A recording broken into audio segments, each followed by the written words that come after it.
Hey everyone, Connie here, and welcome to my first impressions for The Boys. So, this is a series that I was considering reacting to if we started really doing live action shows on the channel and all, once Doom Patrol was starting to take off. um, but I kind of changed my mind. I thought like maybe this is something I would better watch on my own. Kind of the same reason that I'm watching Invincible on my own. Just I feel like I want to check out more stuff on my own time as well. Um, and after watching this first episode of The Boys, I can say this is definitely a show I want to watch on my own time. I just I don't know how to explain it, but I feel like I don't want to react to it. Not that I don't think it'd be reaction worthy. I personally don't want to. I want to watch this when I'm laying in my bed at night, just relaxing, maybe have a drink at the side of the bed and just take it in. That's the kind of vibe I want to go for when watching this series.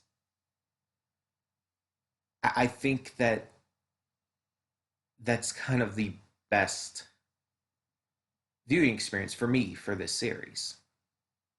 So I think, yeah, that's how it's going to be. And this is just going to be my first thoughts on it based off of the first episode. So I had obviously heard of The Boys plenty. I knew the core concept. I knew, like, I've heard people talk about certain characters like Homelander all the time. Um, Apparently, there's a character in it who's a literal Nazi, but I didn't like know the specifics. And so I went into this thinking like, oh, it's going to be a dark superhero series. After seeing the first episode, I'm like, oh, it's a little more than that. But yes, it is a dark superhero series. um it's dark, it's very mature and adult themed, but it also plays with the concept of a world where superheroes are branded, where they're like branded and sold and merchandised uh to a higher degree than they are in like My Hero Academia. Because in My Hero Academia, they're still heroes. Yes, they're branded and everything, and they're treated like public servants in a way. Um, but they're still heroes and they still do their own things. But this is more, I guess, akin to Tiger and Bunny, which is an anime series that I've not seen all of. I've only seen like a few episodes of. But in Tiger and Bunny, basically superheroes have like sponsorships with different companies and stuff, and they have to follow like these guidelines, and they work with the companies and all of that jazz. And it's kind of the same thing here, except in the boys, there seems to be one big company. There might be more, but there's at least one big company kind of running the superhero business. Um, I believe it's Vote, VOUGHT, Vote, Vought, however you want to pronounce it. Um, but it's basically this giant conglomerate that runs superheroes, that assigns superheroes to cities. So it's not just like superheroes are like out there just doing things randomly for their own cities or whatnot. Though it does seem like there are freelancers in a way, ones who don't like necessarily work for the company but are still doing their thing. But the main ones work for the company. um, so the series, let's get to what the main story seems to be about. So there's this guy named Huey. He's I presume he's a young adult. It doesn't really give his age for sure, but it just based on the things that are said, it's implied that he's a young adult because there's talk about him moving out with his girlfriend. But anyways, he works at this small electronics store, he wants a raise, but he's not great of asking for it. And he and his girlfriend, they're planning to move into their own place. They're planning to just move ahead with their lives, and they're really in love. You can tell. And then, while they're talking, she steps off the curb just ever so slightly. And like I noticed this right when it happened too. I noticed her step off the curb, and it's like, get out of the street, please. That's dangerous. Don't just stand there in the street. And yeah, I know she was like just barely off the curb. Like I agree with that. It's just it's still dangerous.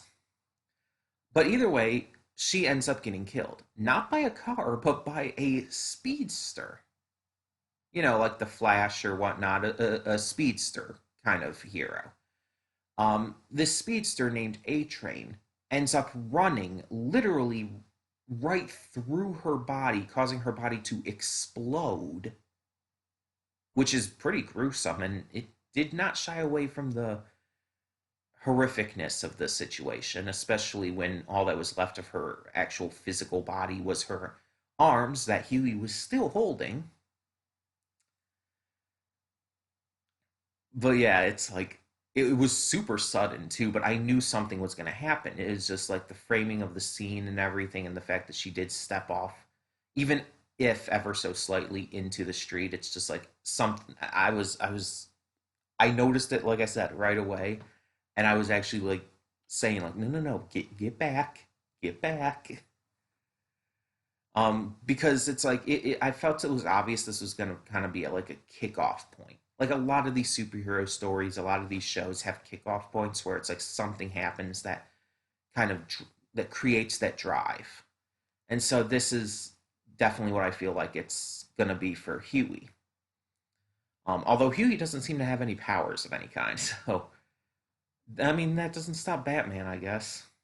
But anyways, obviously distraught by this, he kind of goes into this almost depressed state, but he also wants things to be set right. He gets almost not really vengeful, but he wants things to be put right. And obviously that doesn't mean his girlfriend can be revived or anything, but he wants an apology. He wants it acknowledged because it doesn't get acknowledged. They kind of are trying to sweep it under the rug. They make excuses. Um, A Train gives condolences, but at first doesn't even give an apology. And the company that A Train works with, again, Vote or Vought or whatever, tries to literally buy Huey's silence. They literally try to pay him off to keep quiet about it all, to not talk about the incident. And it's made very clear really quickly because of this that things are not quite as nice with heroes. Also, Huey's dad is played by Simon Pegg, and it's like I did not know he was in this at all. It's like I never had heard that he was in this, and it's like, oh hi. um, but yeah, Huey obviously doesn't want the money. He wants a true, real apology at the very least. Um, and so he ends up coming across this guy named Billy Butcher who says he's FBI and is trying to help Huey get what he wants. Not necessarily revenge, but get just some closure to things, you could say. They start to hatch a plan to sneak in. Well, not really sneak in, but worm their way into the headquarters and um, put a bug inside. But before I can get to the next part of that, there is a second kind of main character that is also focused on. So there's this young female superhero girl. I don't. remember her name. I know her superhero name was Starlight, but I don't remember her actual name. But she's auditioning to become the new member of the Seven, which is the big superhero group. Think Justice League, Avengers, that kind of thing. They're the big superhero group working with Vought, or again Vote. I don't know how to pronounce it. They did say it, I just don't remember. But they're the big superhero group, and apparently one of their members retired, so they need to get a new member. It's a revolving door kind of thing. Um, and the company just auditions people. So she auditions and ends up getting it, much to the pleasure of both her and her mother. So she reports to the headquarters, I guess you could call it, to kind of get acquainted with everything. She ends up, after doing some publicity stuff and just getting into things, she ends up meeting specifically with one of the other seven named the Deep, I believe it is. Basically, he's just sexy Aquaman. Not that Aquaman's not necessarily sexy. I mean, have you seen Jason Momoa? But they end up talking, and she admits that when she was young, she didn't have like posters of Homeland or anything. She had posters of him, and even had a little schoolgirl crush on him. And then she turns around and he's dropped trow. And after talking to her after she's about to like leave and everything, he basically blackmails her with her spot in the Seven, and it's very much implied he rapes her. So fun, fun. And there's even a moment like later on where she's in the bathroom. There's the other female member of the Seven whose name I don't know, but she basically just tells Starlight, like, don't let them see you like this. Basically, just telling her to put up a front and grin and bear it. And she then also reveals that the invisible guy of their group, who has to be completely naked to be invisible, which, I mean, they also do that in My Hero, to be fair, is in the bathroom with them, being a pervert, just spying on them, while completely naked, of course, and probably doing stuff. So, yeah, but that is important. So, having initially turned down Billy Butcher's offer, um, Huey ends up meeting Starlight on a bench, and they talk vaguely about their experiences without giving any specifics away, and end up like actually kind of growing a little close, like almost just like having a really good, nice conversation. Kind of makes me think that there's going to be more to do with them in the future of this series. Um, and you see um, him go back to Billy, and they start to put forth their plan. Basically, Huey has to pretend to accept the money and go to the offices, to the main headquarters to sign it and everything. At that point, he'll have snuck in a bug in his phone that won't be able to be like traced or whatnot. And right before he's about to sign, he's going to go to the bathroom, take out the bug, and then go back and put it under the desk as he's signing. Um, and everything seems to be going well, but when he's in the bathroom and taking out the bug, he accidentally drops it. Starlight comes in, but she doesn't notice it. He's in the stall. She doesn't notice it. She checks herself in the mirror and heads out. He grabs the bug and gets back out and everything, but then you see the invisible guy's there again. Does he just hang out in the bathroom? Just waiting for people to come in like a creeper? But he noticed. He noticed what happened with Huey. Huey goes out, everything goes according to plan. He even gets an actual apology from A Train, although you know it's not genuine. Um, and he heads out with Billy afterwards and is driven back to his job, to the electronics store. But when he's there, the invisible guy ends up coming in and attacking him,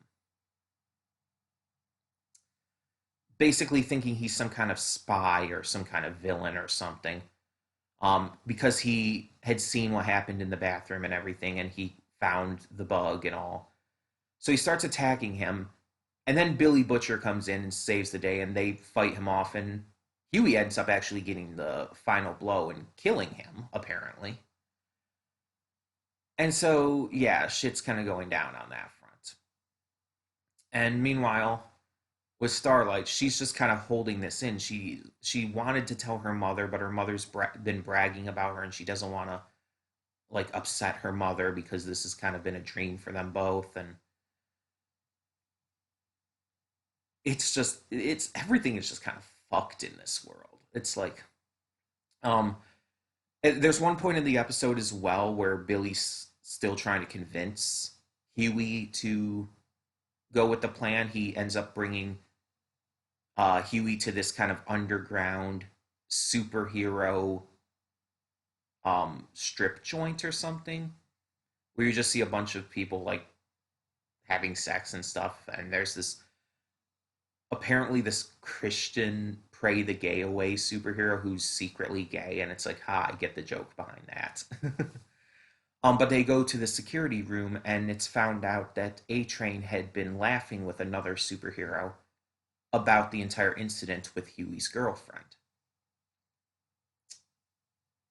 showing that there's no actual remorse there, and that the condolences and all of that was a publicity stunt, and that he doesn't really care. There's also this scene where, like, I think she's supposed to be the head of the company, is talking to the mayor of another city and talking about I think it's Baltimore.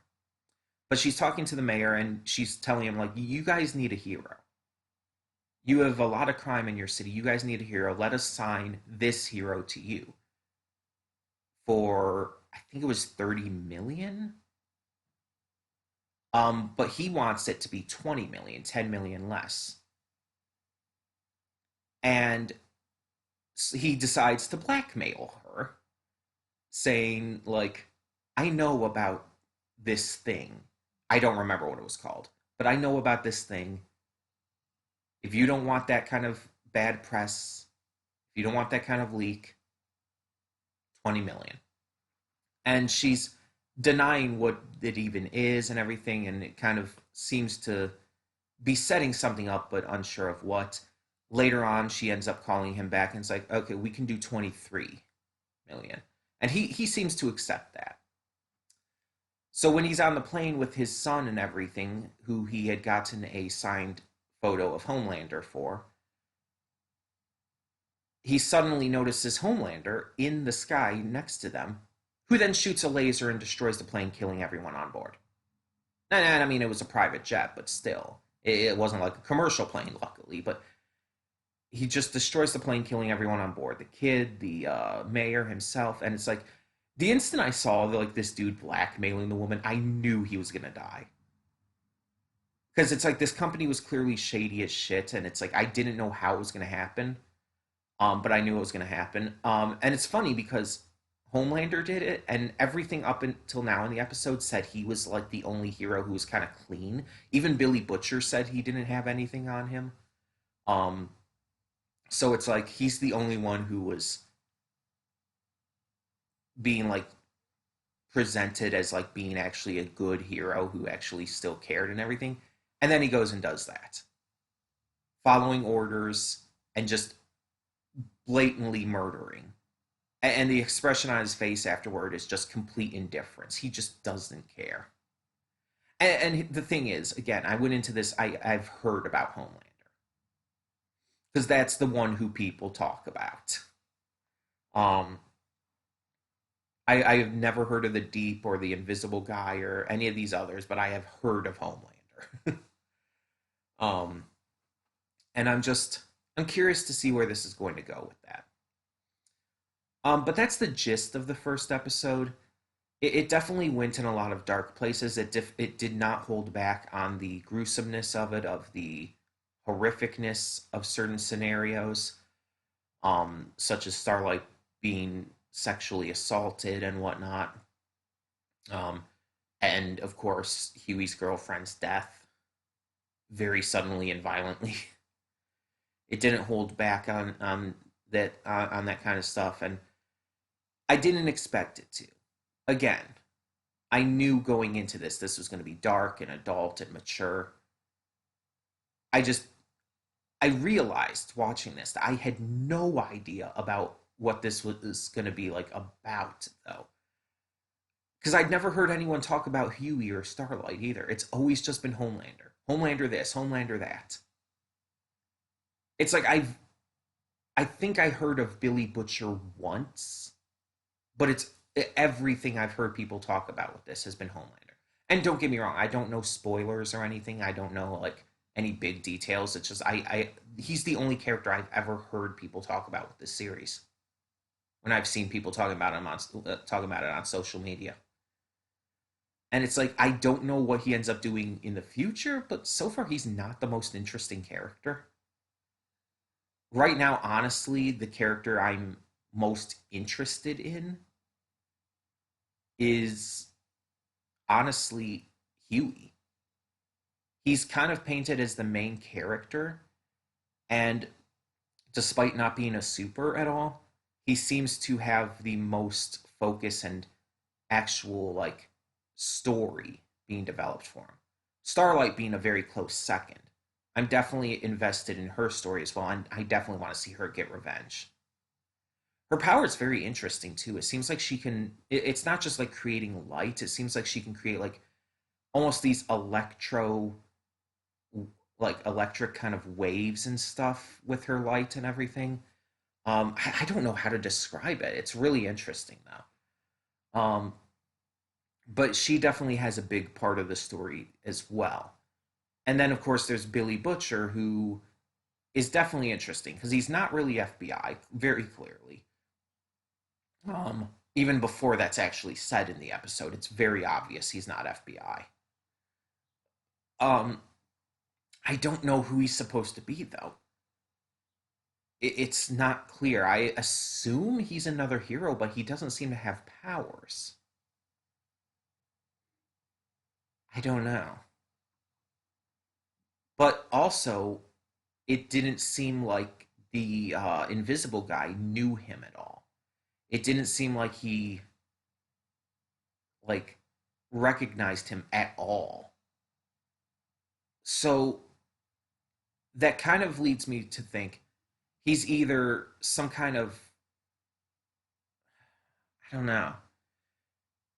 I don't think he's a villain. I think he's either someone who's working in the shadows, like purposefully just keeping hidden and just taking care of situations and scenarios involving out of control superheroes and whatnot.